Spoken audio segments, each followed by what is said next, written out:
Welcome back, my budgeting friends. If you're new to my channel, welcome. This is Gigi from Gigi's Retirement Budgets. I am a Gigi of 4 grandchildren, ages 1 to 11, and I'm just a regular Gigi on here, showing my journey of how I am navigating through life with my retirement budget. I make $2,965 a month, and I'm just budgeting and showing my process and my journey to save money, to pay off debt, and to live the retirement of my dreams, which right now revolves around my grandchildren. So I'm currently doing a series called Budgeting Basics, and it is for retirees, people on a fixed income, and people who have never budgeted before or have budgeted before, but it just didn't work out for them. So today we are on day 11. This is a 4-week series. We're on day 11. If you've missed any of my other videos, you can go to my playlist called Budgeting Basics. If you need, especially if you need a new binge watch list, right? Go to Budgeting Basics, and I will link that playlist below for you. So today we're going to be talking about the cash envelope system for retirees, step-by-step guide for controlling spending and saving more. Now, you will see on my channel a lot of stuff geared towards retirees and retirement. That's just the phase of life that I'm in. But really, like I said, this is for anyone who wants to learn more about budgeting, who's on a fixed income, anything like that, wants to control their spending, wants to save money, wants to pay off debt. Okay. So this is our step-by-step outline. So introduction to the cash envelope system. I don't know why it says that like that. Sorry, I had ChatGPT help me. So these are my notes. So the cash envelope system is basically, it's on a cash basis. So what you do is you make your budget. I'm kind of a hybrid. I am a hybrid budgeter, meaning that I don't take cash out for everything.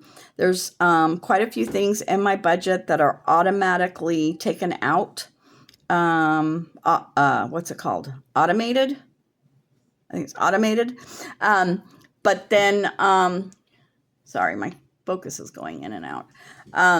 Automated, but also certain things that I want to go in and pay, manually pay, but I'm going to pay with my debit card. So like my phone bill or my garbage or my electricity.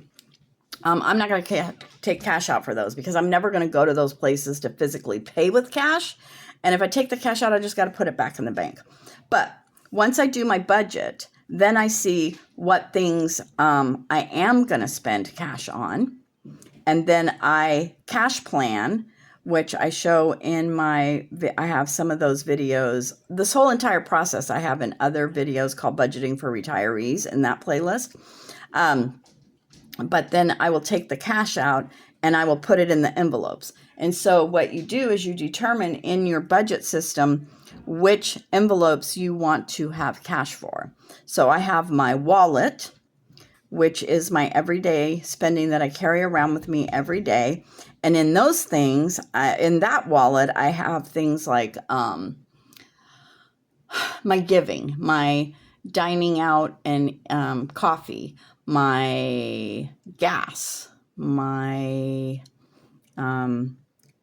budget for my kids, for my pets, and then also for my business. I have tons of automated business bills, but things that I have cash for my business are like, let's say I'm out and about and I'm at Target or Walmart or wherever, and I'm like, I need new paper clips or I need new sticky notes or whatever, right? Like I can just pick that stuff up with the cash that I have. And this is a hands-on visual way to manage your spending. Because if you're like, okay, I've got $50 to spend on dining out or coffee or whatever this month, right? And you just keep swiping your debit card. It's really easy to lose track of how much you've actually spent. When you use a cash system, when that money's gone out of that envelope, that money's gone, and that prevents you from overspending. Okay? So number 2, you want to list your expense categories. So you want to identify your main spending areas, like I said, that you're going to carry cash for. And then you want to keep your categories simple to avoid overwhelm. So not only do I have my wallet, but then I have a priority binder. The priority binder stays at home, but those are other things that I'm saving for. So like I'm saving money for my vehicle, so for oil changes and car maintenance. I'm saving money for my medical care. I have to opt into my medical care in December, so I'm saving a little bit every month to build up to what I need to save for that. I have, I'm trying to think of what other things off the top of my head I have in there. I have travel. So different things like that, right? And you want to keep your categories simple to avoid overwhelm, because if your budget is overwhelming, you're not going to do it. So you want to start out really simple. And like I said, I have some videos that cover that. And then I also have envelopes for my savings challenges, which I'll probably go into in another video. So number 3, you want to set your monthly budget for each category. So you're going to determine what your expenses are. You're going to identify your main spending areas, and then you're going to decide which ones you're going to want cash for. And then you're going to set your monthly budget for each category. And you used your total fixed income to decide how much each category gets. Be realistic, base your numbers on past spending habits. So if you don't know how much you should have in gas, or how much you should be spending on dining out or coffee, or how much you should have for groceries, go back and look at your bank account for like the last 2 or 3 months and categorize all that and see how much you're spending per month, how much you're spending per week, how much you're spending per day, and then adjust your budget accordingly. And then you want to label each envelope with its category, and you can use plain envelopes, decorative budgeting envelopes, or a cash binder. Let me get one of mine out just to show you.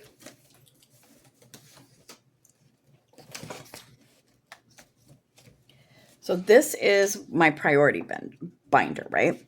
So you can get these little plastic envelopes. Sorry, I'm not even showing you. Get these little plastic envelopes off of Amazon for pretty cheap, okay? And you can get some with the zip locker on it and some that are just open that don't have the zip lock. And they come like this. They just come like this, okay? And you can either, if you have the ability, you can, like if you have a Cricut, you can make labels and you can label them and stick them on. You can just put, get a white label from any store, Target, Walmart, wherever, and put a name on it and put it on here. Or a lot of us in the budgeting community make our own dashboards in Canva. And I sell these I don't sell these. These are, I don't know if I charge for these or not on my Ko-fi shop. This was my summer one. I'm getting ready to do a fall one, but these are really cute and fun. But you just label your envelopes. And if you don't have the money to invest in this right now, you can just get paper envelopes and write the name of the category on the paper envelope and carry those in your purse. And then, they have these binders that you can put them in. And these are really handy just to keep track of everything, okay? And so, like, I have rent, electricity, and garbage. I said that I don't put cash in these because I'm not going to ever go to those places to pay cash for. What these 3 are for is because I live in a 4-generational household. My mom, my sister, and my daughter have to give me their portion of the rent, their portion of electricity, their portion of the garbage. And so I put it in here until I'm ready to go deposit it in the bank. And then I'm saving for holidays. I have my self-care, my vehicle, my medical, and travel and debts all in this one. So you can it's personal. You can just set it up however you want it, however you need it, whatever works best for you. Okay. And then you're going to go to the bank and you're going to withdraw your cash. Now, in the budgeting community, we use cash planning sheets to help us budget. And I have my budget binder here. So let me show you that. So in my Ko-fi shop, I have a budgeting basics packet for you that's free that you can go download. And it has a budget sheet. I think it has the calendar sheet, the budget sheet, the cash planning sheet, the expenses sheet, and the savings tracker sheet. I think it has all those. So if we go to August, which is what we're in, okay, I explain how to use all of these in my other videos, but what I'm talking about cash planning is you, like, once you determine, let's use a simpler example. This last one was a bit rough. All right, so let's say here's my budget, right? And this was my retirement paycheck from the 1st of August. And so I put the expenses on here that I'm going to pay with my retirement paycheck. And then I put in items that I was going to use for money, for cash, right? Decide which ones I'm going to use for cash. And then once I decide that, then I go to this cash planning sheet. And the cash planning sheet, I say gas, I'm going to use 100. Dining out, this paycheck I use 40. I owed a friend a camping refund of $18. And then I was going to put $76 in my birthday challenge and $100 in my mini Monday. So this was all the cash I was getting from that paycheck. Then you decide what denominations you want for each one of these. And then once you do that, then that's what you tell the bank you want. Now, you can just write it down on a piece of paper or do whatever you want, however you want to do it. You can also get these. I got these off of Amazon and they were pretty cheap. See, my kitten got to it. But these are the cash breakdowns. So you would put, I need on here. So you go down here and you total it. Sorry. Go down here and you total it. So then on here, I would put, I need 149 ones, which equals $149. I need 7 5s, which total $35. I need 7 10s, which total $70. I need 4 20s, which total $80. So all together, I'm taking out $334 cash. So that's how you cash plan. And I have longer, more extensive videos on that if you need to see that. All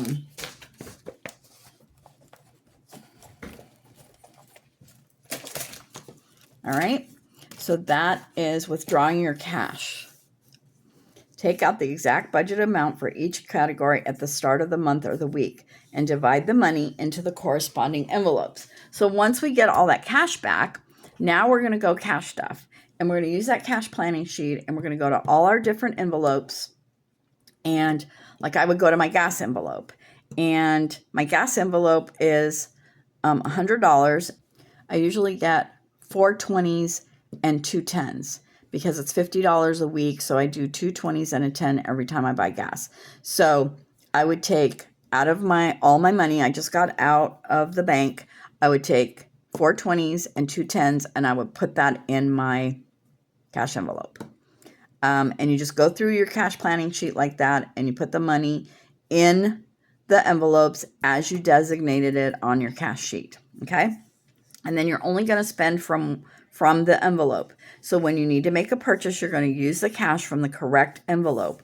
When it's gone, it's gone. No dipping into other envelopes unless you reallocate intentionally.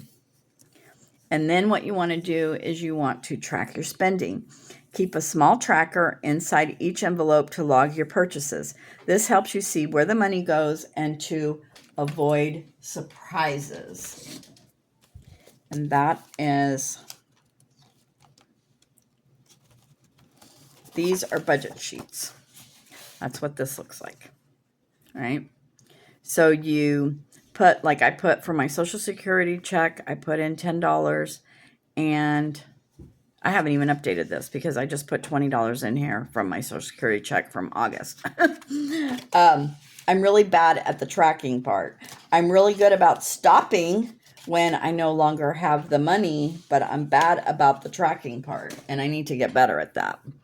And then 8 is adjust as needed. If you overspend in one category, move from another, just note it so that you stay accountable.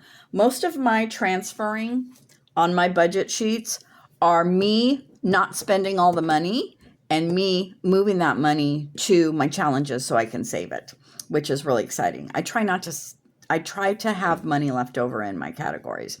Over time, refine your category amounts based on real life use. So that's why I need to go back and look at the last 3 months and see where I'm at, because I just started in May, just with the budgeting part. I need to review it to see if anything's out of whack or if I need to adjust anything. And then 9, handle leftover cash. Any amount of money left at the end of the month can go towards savings, debt payoff, or a fun splurge. It's always fun to have money left over at the end of the month. And this creates a built-in savings habit. And then you want to review and reflect monthly. Look back at your spending patterns, adjust your categories or amounts to better fit your lifestyle and your retirement goals. Is that it? That is it. All right. So if you want to watch more videos on budgeting basics, you can go to my budgeting basics playlist. I will link that below. I will also link below my budgeting for retirees playlist, which talks about the cash, the budgeting, the cash planning, the cash stuffing, the stuffing the wallet, all that kind of stuff in more depth. And then I will also link below the budgeting basics bundle that has all those forms that you need to get started. And it's a free download. All right. So go ahead and I would love it if you could subscribe and hit that notification button so that you get notified the next time I upload a video. This series is 4 weeks. It's probably going to be longer than that because I'm not doing it every day. So if you don't want to miss any of these, then make sure that you hit that notification button. I would love for you to like this video if you found it valuable, and then also leave me some comments. Where are you at in your budgeting journey? Are you a beginner? You've tried it, you stopped, you're trying again, you're full into it, you love it. What areas are you having problems with? For me, it's the tracking. For my areas right now is tracking everything, and I think on this video, it was just tracking everything was my issue. I had some on the last video I was having difficulty with. But yeah, this is just my journey. I am not a financial expert or advisor in any way, shape, or form. I'm just sharing my journey. And if it helps you, great. That is my intention. But yeah, leave me some comments and let me know what you think about this, where you're at in your budgeting journey, what areas are you struggling with, what are your wins? I'd love to hear some wins. I'd love to hear some positive stuff as well. All right. My shop's called Lavender's Dreamy Paper Studio. It's named after my cat, so I always sign off like this. Love, Gigi, and Lavender. Love, Gigi, and Lavender. Bye.